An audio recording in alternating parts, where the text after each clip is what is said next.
Hey guys, LEGO Fan Productions here, and this is the final part of the Raiders of the Lost Ark, story levels of LEGO Indiana Jones 2. The adventure continues.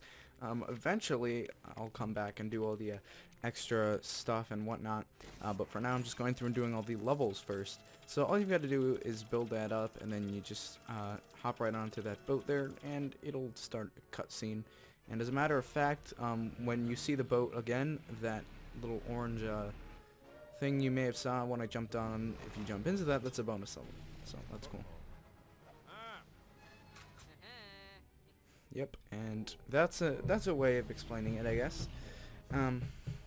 But yeah, so then they go back to their little hangar thing, and although technically in the movie they went back to a Nazi base and then they walked through some sort of I don't know, like desert maybe? They walked through some sort of desert to this like ritual, and it wasn't really over their base, like never mind.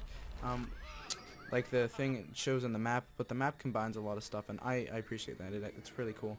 And this, just watch this.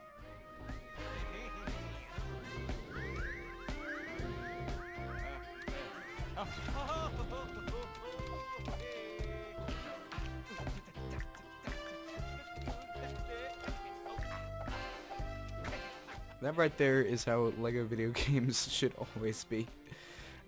So yeah, well, people may hate this game. I particularly love this scene right here. And I wouldn't count that as one of the inaccurate things. However, I would count that as one of the inaccurate things. Pretty much they over-exaggerate every single boss battle in this game. And the boss battles, if you guys don't know, the boss battle levels are always the last level of the 5 or the 5th level. And so, yep, and this one he turned into some giant monster, but at least that first part was cool. Yeah. So, I'm not going to talk about the inaccuracy of this game, because I really like how the map, well, I just did, but I really like how, like, basically the maps and the, like, I guess worlds, or the different boxes of I guess the hubs of the different movies. I just really love how those turned out. And the levels, it's nice to see shorter levels, and it's okay, maybe shorter levels aren't the best idea. However, it's nice to see a level that can, you know, maybe take 2 to 5 minutes compared to ones that take 30 minutes. Literally 30 minutes. That's how long the LEGO Batman 3 levels have been taking me, and like, I know how to do the levels, I'm not screwing around.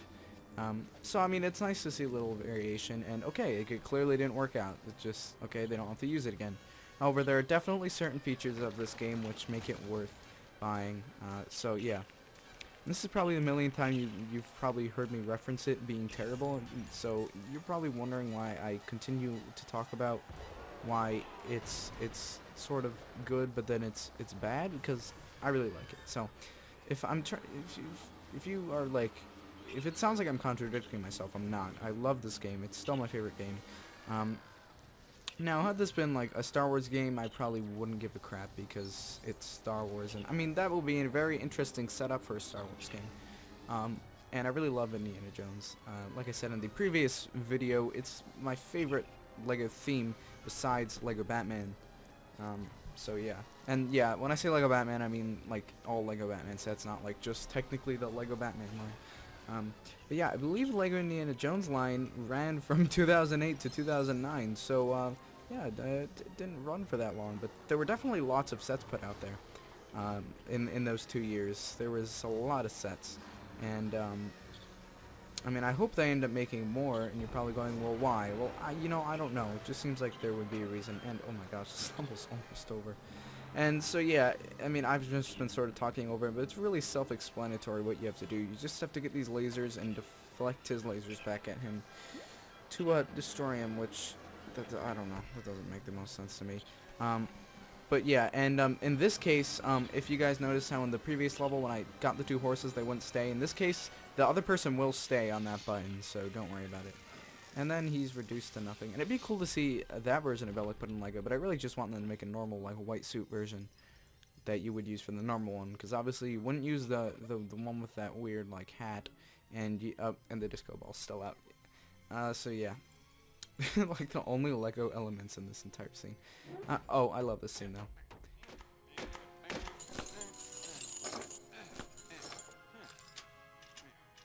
And recognize that guy? Yeah, he was the janitor we played as in the first level of like, oh, actually no, the first 2 levels, part of the first level and the second level for LEGO Indiana Jones and the Kingdom of the Crystal Skull Part 1.